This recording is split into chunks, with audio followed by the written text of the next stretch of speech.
नमस्कार दोस्तों, दिव्य ज्ञान कथा चैनल में आपका स्वागत है। किसी कारणवश दिव्य कथा चैनल का नाम हमें दिव्य ज्ञान कथा करना पड़ा, तो ये थी आपके लिए महत्वपूर्ण जानकारी।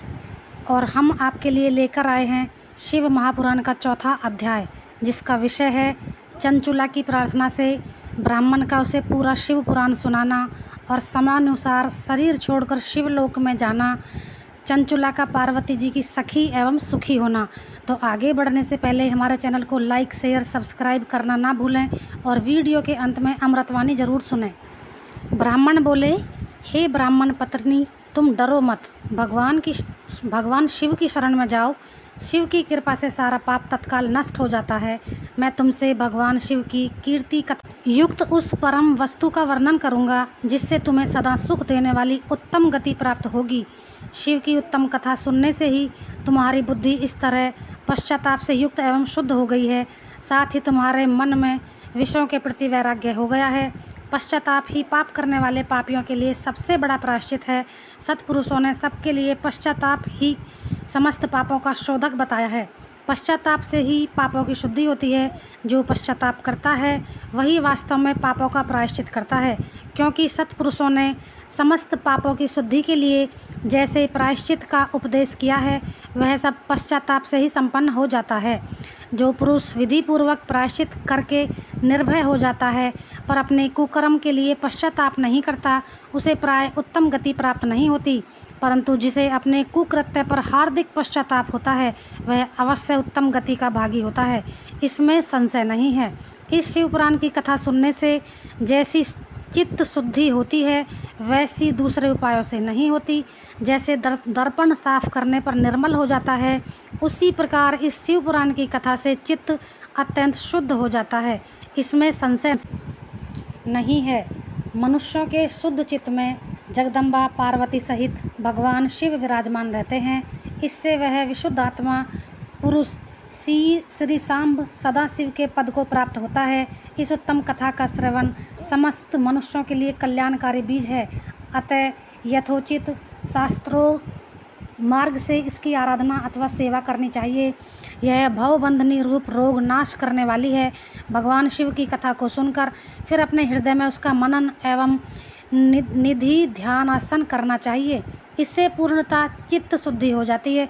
चित्त शुद्धि होने से महेश्वर की भक्ति अपने दोनों पुत्रों ज्ञान और वैराग्य के साथ निश्चय ही प्रकट होती है। तत्पश्चात महेश्वर के अनुग्रह से दिव्य मुक्ति प्राप्त होती है, इसमें संशय नहीं है। जो मुक्ति से वंचित हैं उसे पशु समझना चाहिए, क्योंकि उसका चित्त माया के बंधन में आसक्त है।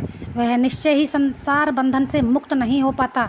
ब्राह्मण पत्नी, इसीलिए तुम विषयों से मन हटा लो और भक्ति भाव से भगवान शंकर की इस परम पावन कथा को सुनो। परमात्मा शंकर की इस कथा को सुनने से तुम्हारे चित्त की शुद्धि होगी और इससे तुम्हें मोक्ष की प्राप्ति हो जाएगी। जो निर्मल चित्त से भगवान शिव के चरण विंदों का चिंतन करता है, उसकी एक ही जन्म में मुक्ति हो जाती है। यह मैं तुम्हें सत्य कहता हूँ। सूत जी कहते हैं, हे शौनक, इतना कहकर वे श्रेष्ठ शिव भक्त ब्राह्मण चुप हो गए। उनका हृदय करुणा से आर्द्र हो गया था। वे शुद्ध चित्त महात्मा भगवान शिव के ध्यान में मग्न हो गए। तदनंतर बिंदुग की पत्नी चंचुला मन ही मन प्रसन्न हो उठी। ब्राह्मण का उक्त उपदेश सुनकर उसके नेत्रों में आनंद के आंसू छलक आए थे। वह ब्राह्मण पत्नी चंचुला हर्ष भरे हृदय से उन श्रेष्ठ ब्राह्मण के दोनों चरणों पर गिर पड़ी और हाथ जोड़कर बोली, मैं कृतार्थ हो गई। तत्पश्चात उठकर वैराग्य युक्त उत्तम बुद्धि वाली वह स्त्री, जो अपने पापों के कारण आतंकित थी, उन महान शिव भक्त ब्राह्मण से हाथ जोड़कर गदगद वाणी में बोली। चंचुला ने कहा, ब्राह्मण, शिव भक्तों में श्रेष्ठ स्वामिन, आप धन्य हैं, परमार्थदर्शी हैं और सदा परोपकार में लगे रहते हैं।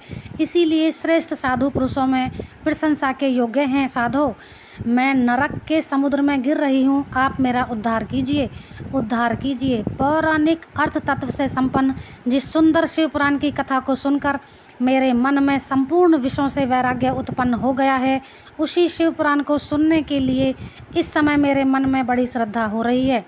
सूत जी कहते हैं, ऐसा कहकर हाथ जोड़कर उनका अनुग्रह पाकर चंचुला उस शिवपुराण की कथा को सुनने की इच्छा मन में लिए उन ब्राह्मण देवता की सेवा में तत्पर हो गई और वहीं पर रहने लगी।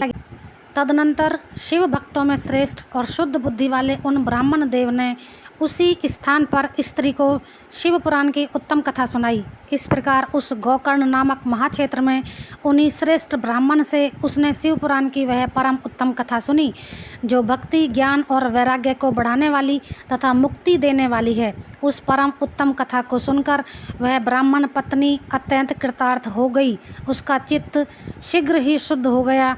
फिर भगवान शिव के अनुग्रह से उसके हृदय में सगुण रूप का चिंतन होने लगा। इस प्रकार उसने भगवान शिव में लगी रहने वाली उत्तम बुद्धि पाकर शिव के सच्चिदानंदमय स्वरूप का बारंबार चिंतन आरंभ किया। तत्पश्चात समय के पूरे होने पर भक्ति, ज्ञान और वैराग्य से युक्त हुई चंचुला ने अपने शरीर को बिना किसी कष्ट के त्याग दिया। इतने में ही त्रिपुर शत्रु भगवान शिव का भेजा हुआ एक दिव्य विमान द्रुत गति से वहां पहुंचा, जो उनके अपने गणों से संयुक्त और भांति भांति के शोभा साधनों से संपन्न था। चंचुला उस विमान पर आरूढ़ हुई और भगवान शिव के श्रेष्ठ पार्षदों ने उसे तत्काल शिवपुरी में पहुंचा दिया। उसके सारे मल धुल गए थे। वह दिव्य रूप धारणी दिव्यांगना हो गई थी। उसके दिव्य अवयव उसकी शोभा बढ़ाते थे। मस्तक पर अर्धचंद्र का मुकुट धारण किए वह गौरांगी देवी सौभाग्यशाली दिव्य आभूषणों से विभूषित थी।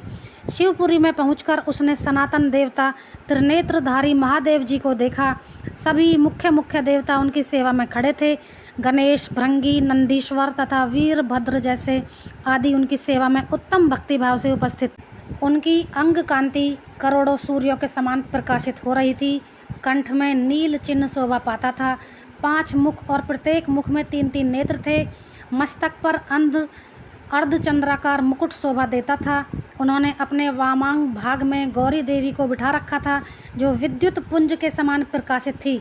गौरीपति महादेव जी की कांति कर्पूर के समान गौर थी। उनका सारा शरीर श्वेत भस्म से भासित था। शरीर पर श्वेत वस्त्र शोभा पा रहे थे। इस प्रकार परम उज्ज्वल भगवान शंकर का दर्शन करके वह ब्राह्मण पत्नी चंचुला बहुत प्रसन्न हुई। अत्यंत प्रीति युक्त होकर उसने बड़ी उतावली के साथ भगवान को बारंबार प्रणाम किया। फिर हाथ जोड़कर वह बड़े प्रेम, आनंद और संतोष से युक्त हो विनीता भाव से खड़ी हो गई। उसके नेत्रों में आनंद अश्रुओं की धारा, अविरल धारा बहने लगी तथा संपूर्ण शरीर में रोमांच हो गया। उस समय भगवती पार्वती और भगवान शंकर उसे बड़ी करुणा के साथ अपने पास बुलाया और सौम्य दृष्टि से उसकी ओर देखा। पार्वती जी तो दिव्य रूप धारणी बिंदु प्रिया चंचुला को प्रेम पूर्वक अपनी सखी बना लिया। वह उस परमानंद घन ज्योति स्वरूप सनातन धाम में अविचल निवास पाकर दिव्य सौख्य से संपन्न हो अक्षय सुख का अनुभव करने लगी। इति 4वां अध्याय। और अब आज की अमृतवाणी। अच्छा काम करते रहो, कोई सम्मान करे या ना करे। सूर्य उदय तब भी होता है जब करोड़ों लोग सोए होते हैं। तो दोस्तों, आज की वीडियो में इतना ही। और शिव महापुराण सुनने के लिए जुड़े रहिए हमारे चैनल के साथ। धन्यवाद।